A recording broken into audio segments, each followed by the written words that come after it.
ये थोड़ा सुनो। ये पीसी लाइव कर रही है।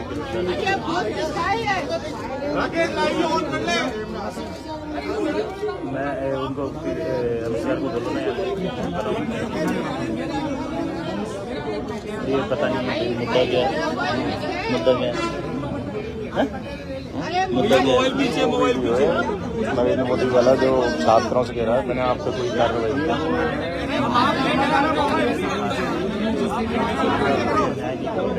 ये तो आप कह दो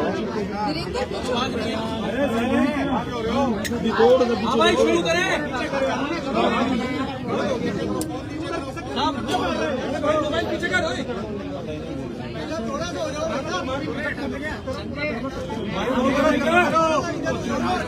भैया चुप हो जाओ सब।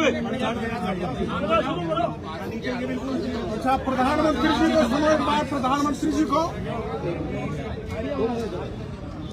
जसराज जी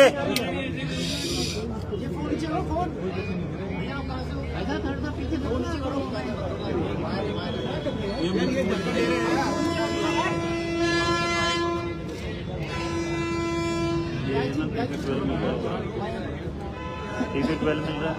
एक बार फिर थोड़ा आप चुप नहीं हो रहे। आप बता दो क्या कह रहे हैं। आप बता दो आज में आएगी।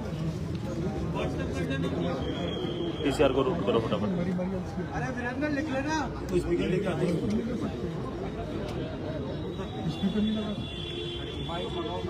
ले लिया भैया हीरा नहीं देखेगा कोई। देखो ऐसा है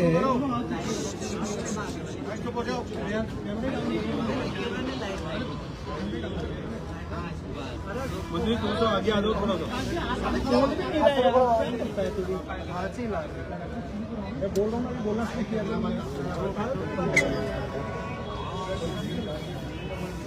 अरे क्या हुआ भाई, काट लो ना और रिकॉर्ड भी कर लेना। काका कोई भी पुलिस अधिकारी किसी भी व्यक्ति को अपनी मर्जी से बिना लिखित में सूचना दिए हुए अपनी हिरासत में नहीं ले सकेंगे। बीएनएसएस के बारे में प्रधानमंत्री जी ने एक सभा में बोला है।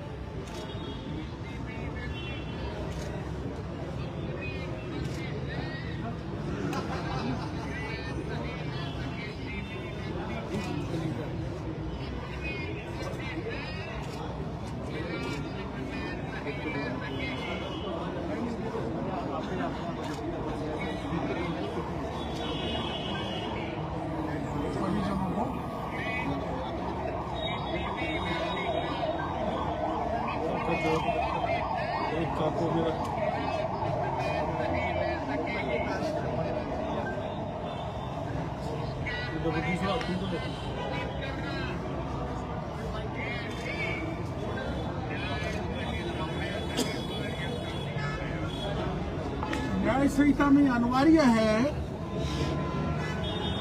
कि परिजनों को सूचित किए बिना हिरासत में नहीं ले सकेंगे। और मैंने जो काम किया निर्दोष युवती मंजू शर्मा को पुलिस की हिरासत में बचाने का और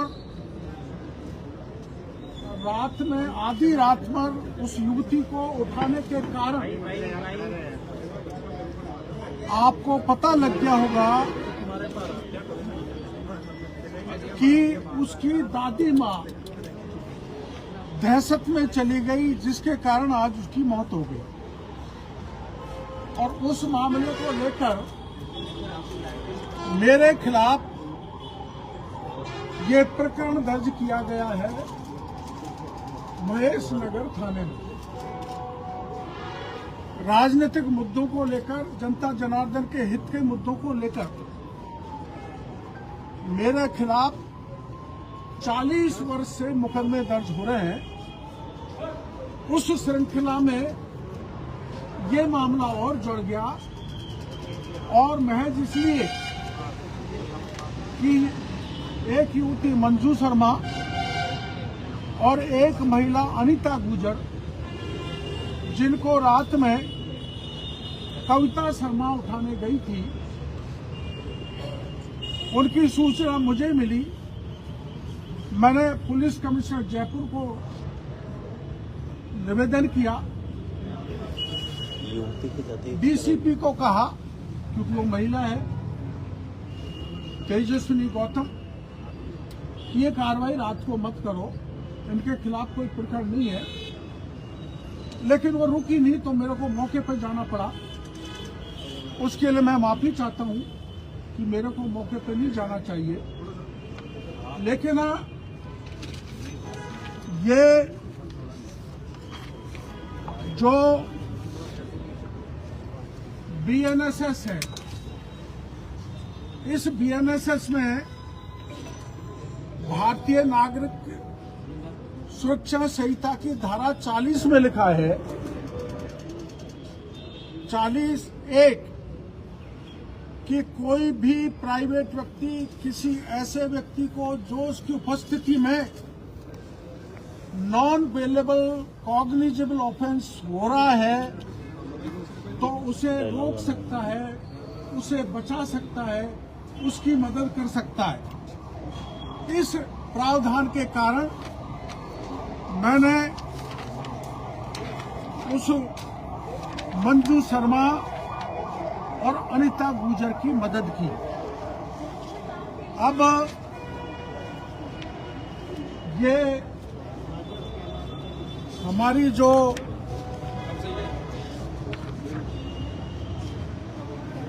कविता शर्मा है, ये बड़ी असरदार पुलिस अधिकारी है और कितनी असरदार है इसका खुलासा मैं बाद में करूंगा कि इसकी बाल बाका न तो पिछले राज में हुआ और अब भी उसके खिलाफ कोई कार्रवाई नहीं हुई।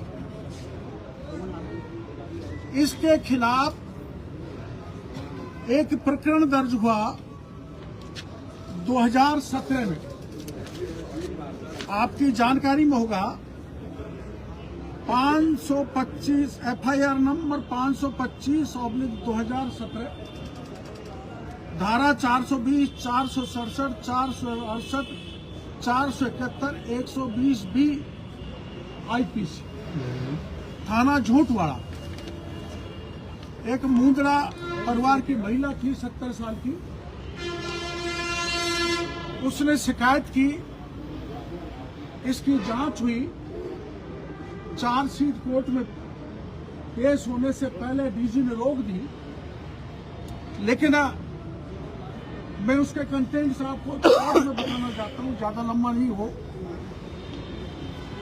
जो प्लॉट कब्जा किए वो प्लॉट हैं भूखंड 8 व 9, भूखंड 8A 9 के 9A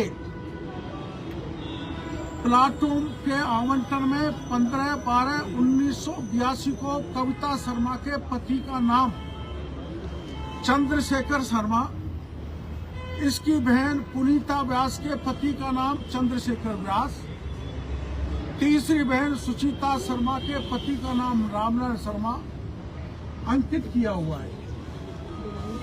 जेडीए में नियमन हेतु पत्रावली प्रस्तुत की गई, उसमें कविता शर्मा का जन्म 1978 दर्ज है, अर्थात 1978 दर्ज है।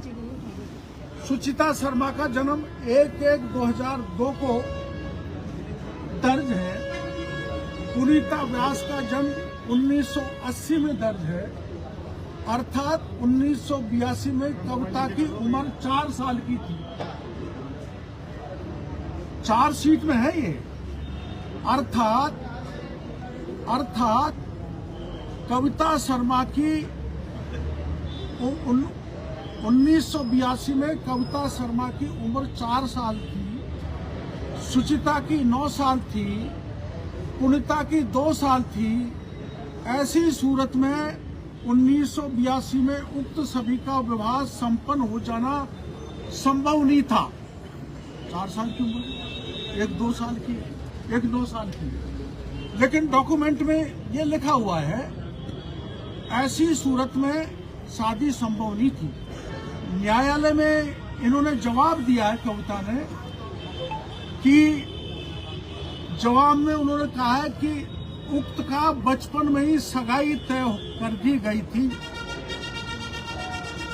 मान लिया जाए 1982 में सगाई हो गई थी 4 साल की उम्र में, तो जब तक पाणिग्रह संस्कार नहीं हो जाता तब तक आप पति का नाम प्रॉपर्टी में लिख नहीं सकते।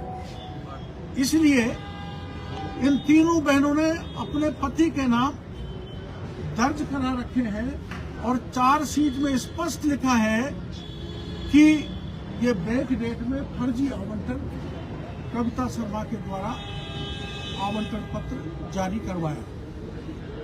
एक इससे बड़ी अगली गंभीर बात कि सुचिता शर्मा व मृदुला शर्मा के हस्ताक्षर बड़ी उम्र के लग रहे हैं, 50 साल 35 साल के, जबकि दिनांक 15/12/2022 को 15/12/1982 को पट्टा बनाने के वक्त मृदुला का जन्म ही नहीं हुआ था, वो पेट में थी। सुचिता शर्मा मृदुला शर्मा के हस्ताक्षर गलत है। 15/12/1982 को मृदुला शर्मा जन्म नहीं हुआ, सुचिता की उम्र महज 9 साल की थी, फिर भी हस्ताक्षर कर रखे हैं। इसलिए ये वयस्क के हस्ताक्षर बैक डेट में किए हुए हस्ताक्षर। एक, बार बार कविता शर्मा से मूल डॉक्यूमेंट मांगे गए, लेकिन उसने आज तक मूल डॉक्यूमेंट जांच अधिकारी को नहीं दिए गए। तीसरा, कविता शर्मा द्वारा सर्वप्रथम वर्ष 2011 में काफी समय के बाद जेडीए नियमन हेतु कागज प्रस्तुत किए, जिसको जेडीए ने खारिज कर दिया। मतलब वो कागज गलत थे। इससे स्पष्ट होता है कि इसने बैक डेट में फर्जी पट्टे बनाए।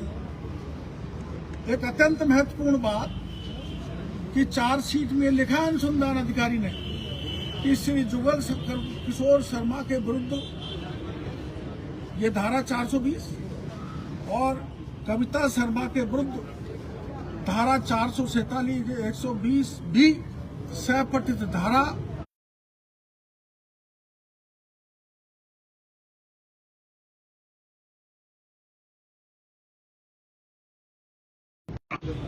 पिछली सरकार में इन्होंने अपना नाम वापस करवा लिया, नाम लिखवा लिया कविता शर्मा ने, और जो बाकी के लोग मर गए उनका चालान कर दिया था, गलती से रुक गया। यह अत्यंत गंभीर चिंता का विषय है कि थाना अधिकारी कविता शर्मा, जो महेश नगर पुलिस थाने में पदस्थ है, के खिलाफ एफआईआर संख्या 525/2017 पुलिस थाना झोटवाड़ा में दर्ज की गई थी। इस मामले की जांच सीआईडी सीबी द्वारा की गई, जिसमें कविता शर्मा को जुर्म प्रमाणित माना गया। हालांकि ये स्पष्ट है कि उक्त प्रकरण को सीआईडी सीबी के अधिकारियों द्वारा दबाव में बंद कर नतीजे को बदलने के लिए एक बार कोई मुलजिम बन जाता है। 9/7/2020 को कविता के खिलाफ मुकदमा दर्ज हुआ। राज्य में मेरे को तारीख अभी तक मिल नहीं पाई। ये मुकदमा दफ्तर दाखिल कर दिया। तो पुलिस जो है ऐसे किसी का नाम नहीं निकाल सकती। मैं अगर किसी मुकदमे में हूं ना, तो मेरा भी नाम नहीं निकाल सकती। जांच के बाद अगर प्रमाणित होगा। इसमें सुप्रीम कोर्ट का एक फैसला है, पत्रकार बंधु और ढंग से सुनना। उसमें कहा गया कि जिसमें अनुसंधान कर लिया गया वह री इन्वेस्टिगेशन या फ्रेश इन्वेस्टिगेशन की श्रेणी में आता है। उसका री इन्वेस्टिगेशन या फ्रेश इन्वेस्टिगेशन एक न्यायिक दृष्टांत है विनय त्यागी बनाम इरशाद अली के सुप्रीम कोर्ट के फैसले के विरुद्ध है। उसमें कहा गया है कि इस आदेश के अनुसार आगामी अनुसंधान में पिछले अनुसंधान को हटाया नहीं जा सकता। वह तभी हट सकता है जब हाई कोर्ट या सुप्रीम कोर्ट से परमिशन ली जाए। लेकिन दूसरे अनुसंधान अधिकारी जिसने नाम हटाया, हाई कोर्ट या सुप्रीम कोर्ट की परमिशन नहीं ली।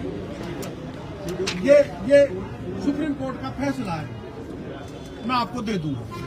फिर इसमें ये कहा है कि उक्त न्यायिक दृष्टांत में स्पष्ट कहा गया है कि किसी भी मामले में पुनः अनुसंधान सिर्फ उच्च न्यायालय या उच्चतम न्यायालय के आदेश के पश्चात ही किया जा सकता है। इंग्लिश में आदेश है, neither the investigating agency nor the magistrate has any power to order और कंडक्ट फ्रेश इन्वेस्टिगेशन। फिर दूसरा है, इसमें the magistrate has no power to direct री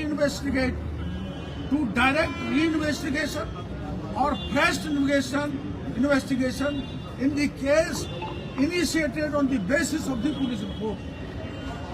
जो पुलिस को इनिशियली जो रिपोर्टिंग हो गया। तीसरा है द पावर टू ऑर्डर और डायरेक्ट री इन्वेस्टिगेशन और de novo investigation falls in the domain of higher court, that too a exceptional cases। तो ये अनुसंधान अधिकारी के खिलाफ इसमें जिसने इसका नाम निकाला है उसके खिलाफ मुकदमा दर्ज होने का मामला बनता है। यह कि इस प्रकार अनुसंधान अधिकारी द्वारा उच्च न्यायालय या उच्चतम न्यायालय से पुनः अनुसंधान हेतु किसी प्रकार की कोई स्वीकृति प्राप्त नहीं की, जो कि माननीय उच्चतम न्यायालय के न्यायिक दृष्टांत की अवमानना है। इसके अतिरिक्त सीआईटी सीबी द्वारा इस मामले को बंद करने की प्रक्रिया और निर्णय भारतीय दंड संहिता की धारा 166A बी के तहत एक संज्ञेय अपराध की श्रेणी में आता है, जो कि गंभीर अपराध है।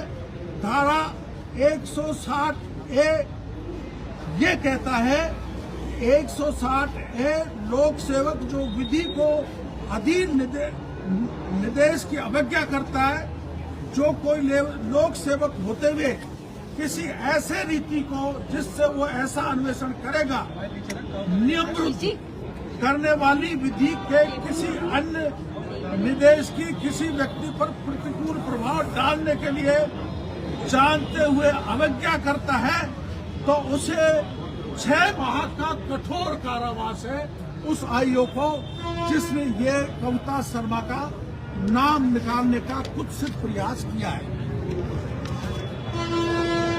मामला बहुत लंबा है और ये एफआईआर है जो मैंने बताई थी 525/2017 थाना झोटवाड़ा। इसमें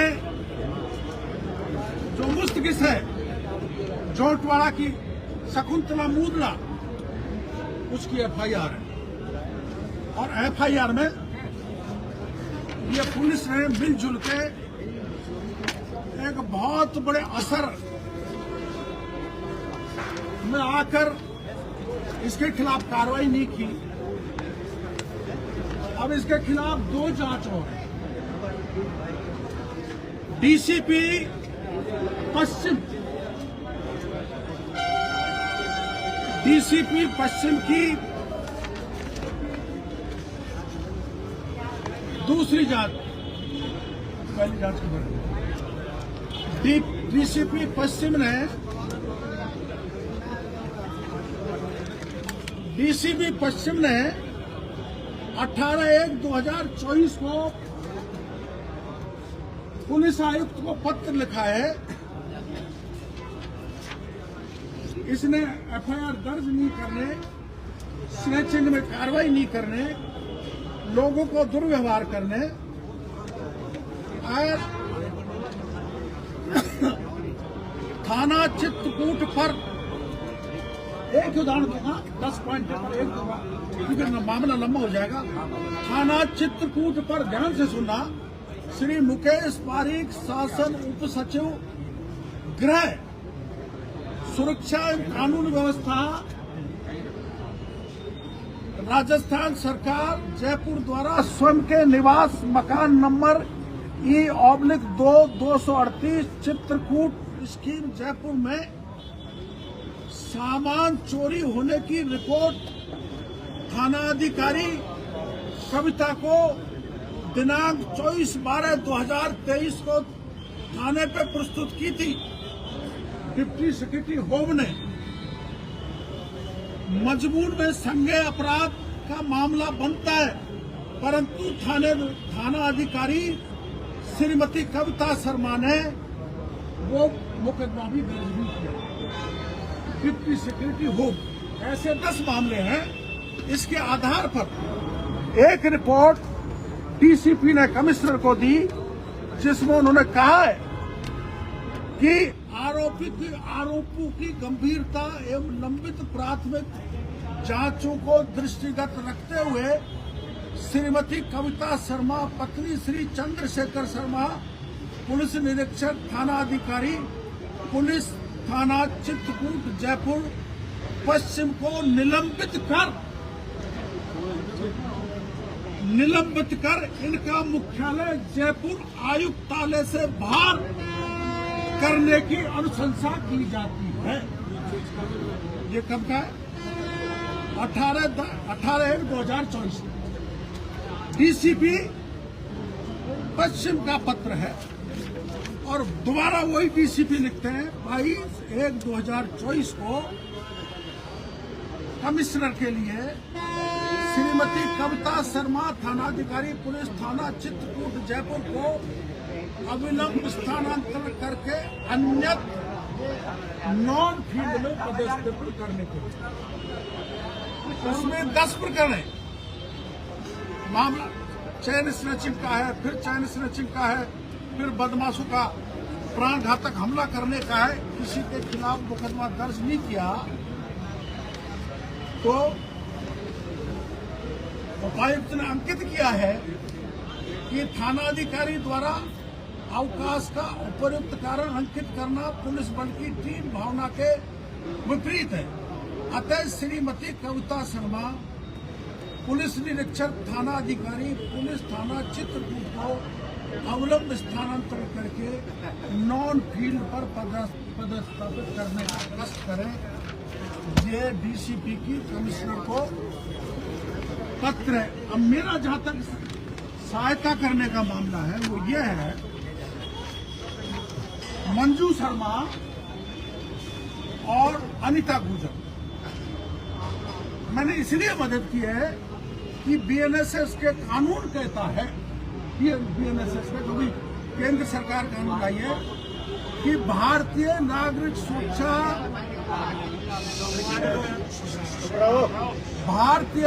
सुरक्षा संहिता की धारा 179 के अनुसार किसी महिला से पूछताछ उसके निवास स्थान के अलावा अन्यत्र नहीं की जा सकती।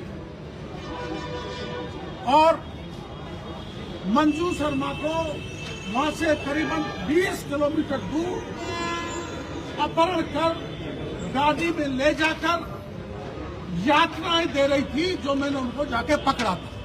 दूसरा, भारतीय नागरिक सुरक्षा संहिता की धारा 43(5) के तहत रात्रि के समय महिलाओं की गिरफ्तारी या हिरासत लेना पूरी तरह से प्रतिबंधित है।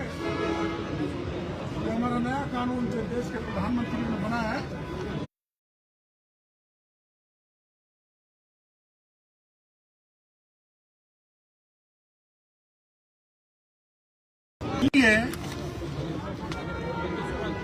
ये बड़ा हाथ है, उसका बड़ा में खुलासा।